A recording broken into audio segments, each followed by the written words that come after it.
ఇక మిగిలినవి చంద్రబాబు నాయుడు గారు ప్రభుత్వ స్థాయిలో ఇచ్చినటువంటి హామీలు, అది కూడా ఒక నిమిషం మనం మాట్లాడుకుందాం. మాట్లాడుకోవాలనంటే మొట్టమొదటగా మనకి పెన్షన్ల తాలూకా హామీ చంద్రబాబు నాయుడు గారు ఇచ్చారు.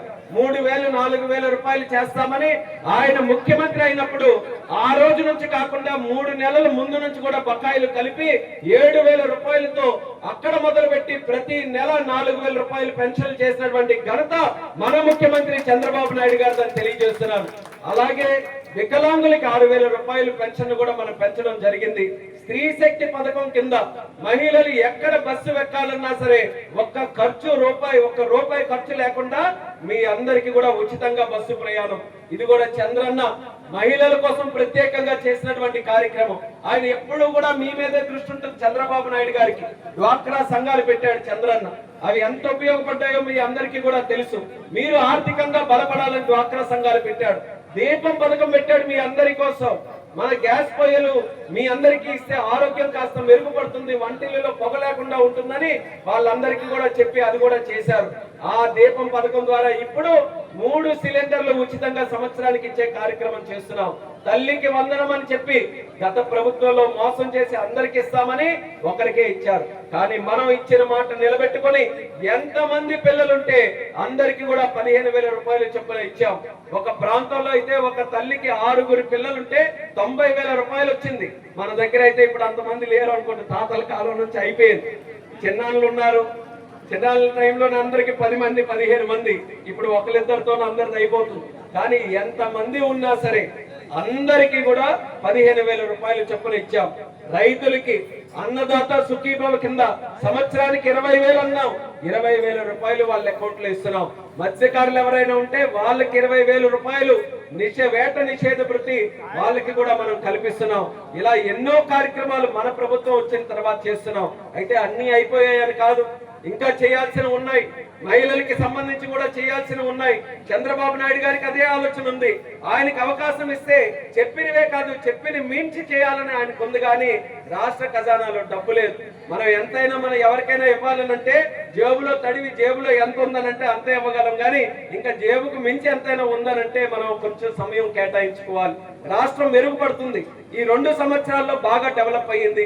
కొంచెం ఆర్థికంగా మనం బలపడ్డాం, కొన్ని కార్యక్రమాలు చేశాం, గ్రామాల్లో కొంత అభివృద్ధి మనం చేసుకోగలిగాం. ఇప్పుడే స్థిరమైనటువంటి నాయకత్వంతో ముందుకు వెళ్తున్నాం.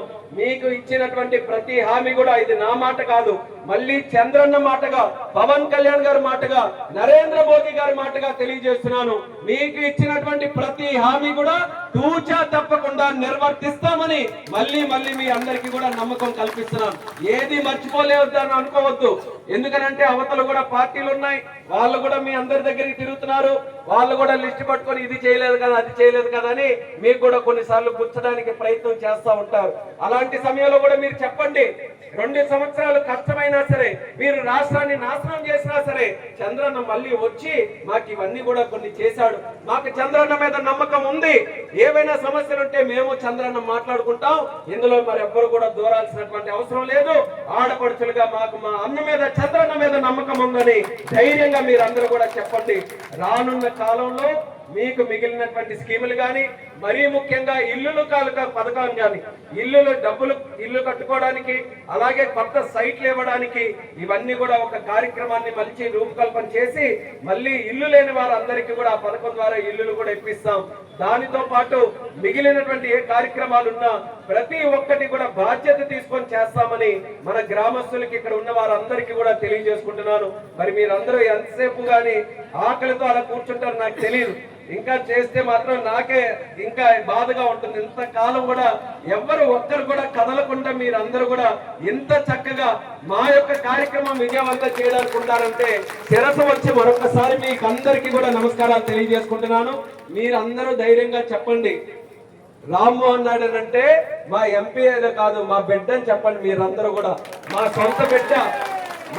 చిన్నప్పుడు మా కళ్ళ ముందే నిక్కర్లు వేసుకొని ఇక్కడే తిరిగినటువంటి వాడు మా రామ్మోహన్ నాయుడు అని గర్వంగా ధైర్యంగా మీరు చెప్పండి. ఆ హక్కు మీ అందరికీ కూడా ఉంది. మా అమ్మది ఇక్కడే కాబట్టి ఆ హక్కు మీ అందరికీ ఉంది. అందరూ కూడా ఇచ్చేస్తే ప్రతి ఒక్కరు కూడా కుటుంబ సభ్యులే, అక్క తాత అవ్వ అలా పిలుచుకునే సంబంధం ప్రతి ఒక్కరితో ఇక్కడ ఉంది. అది నిరంతరం కూడా కొనసాగాలి, రాజకీయాలకు అతీతంగా కొనసాగాలి. అది నిలబెట్టుకోవడానికి నా వంతుగా ఖచ్చితంగా మీ అందరితో పాటు నిలబడతానని ఈ సభాముఖంగా తెలియజేసుకుంటూ, మీరు కూడా ఎర్రన్నాయుడు గారు ఉన్నప్పటి నుంచి ఆశీర్వదిస్తున్నారు. ఆ ఆశీర్వాదం, ఆ ప్రేమ, ఆ అనుబంధం ఎల్లప్పుడూ కూడా మీరు కొనసాగించాలని ఈ సభాముఖంగా మీ అందరికీ తెలియజేసుకుంటూ, ఎప్పుడూ కూడా మీరందరూ కోరుకునే కార్యక్రమాలు చేయడానికి మా సహకారం, పూర్తి సహకారం నాది గాని, అలాగే ఎమ్మెల్యే గోవింద్ అన్నది గాని, అలాగే అచ్చెన్నాయుడు గారిది గాని, చంద్రబాబు నాయుడు గారు, పవన్ కళ్యాణ్ గారు, మోదీ గారు అందరం కూడా కలిసికట్టుగా చేస్తామని తెలియజేసుకుంటూ, ఈ రోజు మూడోసారి నేను పార్లమెంట్ సభ్యుడిగా మీరందరూ కూడా గెలిపించిన తర్వాత నేను కూడా ఊహించలేదు.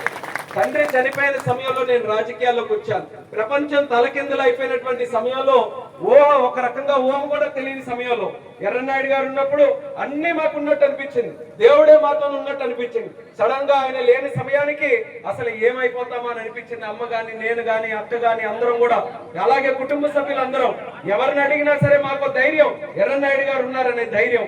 అది కోల్పోయినప్పటికీ జిల్లా మేము అందరం కూడా కుతలం అయిపోతే మళ్ళీ ఒక నిర్ణయం తీసుకున్నాం. ఎర్రన్నాయుడు గారి తాలూకు ఆశయాలు కొనసాగించడానికి ఆయన బిడ్డగా ముందుకు వస్తానని ఒక నిర్ణయం నేను తీసుకుంటే, మీరందరూ కూడా ఆశీర్వదించి హక్కును చేర్చుకొని 3 సార్లు పార్లమెంట్ సభ్యుడిగా గెలిపించారు.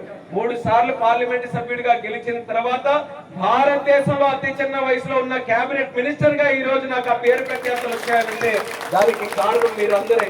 అది కూడా నిలబెట్టుకోవాలని ప్రయత్నం చేస్తున్నాను. ఇంత చిన్న వయసులో మొదటిసారి ఎంపీ అవ్వడమే చాలా కష్టం. 3 సార్లు ఎంపీ చేశారు. నరేంద్ర మోదీ గారు దేశంలో, ప్రపంచంలోనే ఒక ఉన్నతమైనటువంటి శక్తిగా ఎదిగిన నేత. ఆయన కేబినెట్ సమావేశంలో చిన్న వయసులో ఈ సిక్కోలు బిడ్డగా అక్కడ కూర్చొని మన రాష్ట్రానికి, మన దేశానికి విమానయాన శాఖకి ప్రాతినిధ్యం వహిస్తున్నాడంటే అది నిజంగా ఎర్రన్నాయుడు గారి తాలూకు ఆశీస్సులు, మీ అందరి తాలూకు ఆశీస్సులు అని ఎప్పుడూ నేను మనసులో పెట్టుకొని అది ఒక శక్తిగా మలుచుకొని ముందుకు నడిపిస్తాను.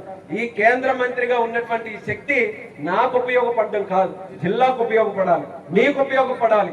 ఆ ప్రయత్నంతోనే ఈ జిల్లాని మరింత డెవలప్ ఎలా చేయాలని అన్ని రకాలుగా చేస్తున్నాం. పాతపట్నం గుడి దగ్గర బ్రిడ్జ్ చూసుంటారు, దానికి ప్రత్యేకంగా 15 కోట్ల రూపాయలు అదనంగా తీసుకొని వచ్చి ఆ బ్రిడ్జ్ ను కూడా త్వరగా పూర్తి చేస్తున్నాం. రైల్వే స్టేషన్ లో రాజ్యరాణి ఎక్స్ప్రెస్ స్టాప్ ను కూడా మనం ఇప్పించాం. పాతపట్నం గుడిని ఈ రోజు అభివృద్ధి చేస్తున్నాం. మరీ ముఖ్యంగా ఈ ప్రాంతానికి ఎప్పటి నుంచో ఉన్నటువంటి కళ, మన కమలమ్మ కొట్టు, ఇప్పుడు లేదు, కొట్టుగా చిన్నప్పుడు ఉండేది. ఆ కమలమ్మ కొట్టు దగ్గర నుంచి మాతల వరకు రోడ్డు, ఈ రోడ్డు వెడల్పు చేస్తే ఈ ఉన్న గ్రామాలన్నీ కూడా, కొమనాపల్లి, మన గంగుపేట, సీది, ఆ పైన ఉన్నటువంటి గ్రామాలందరికీ కూడా ఉపయోగపడే రోడ్డు అది. అది ఎప్పటి నుంచో ఉన్నటువంటి కోరిక, ఇది కొంచెం వెడల్పు చేయాలని మేము పట్టుబడుతున్నాం. మేము ముఖ్యమంత్రి గారికి అడిగాం, మా పాతపట్నం నియోజకవర్గంలో మొదటి కార్యక్రమం ఏదైనా చేయాలంటే ఈ రోడ్డు చేయాలని. అది వీలైనంత త్వరలో దానికి కూడా నిధులు తీసుకొని వచ్చి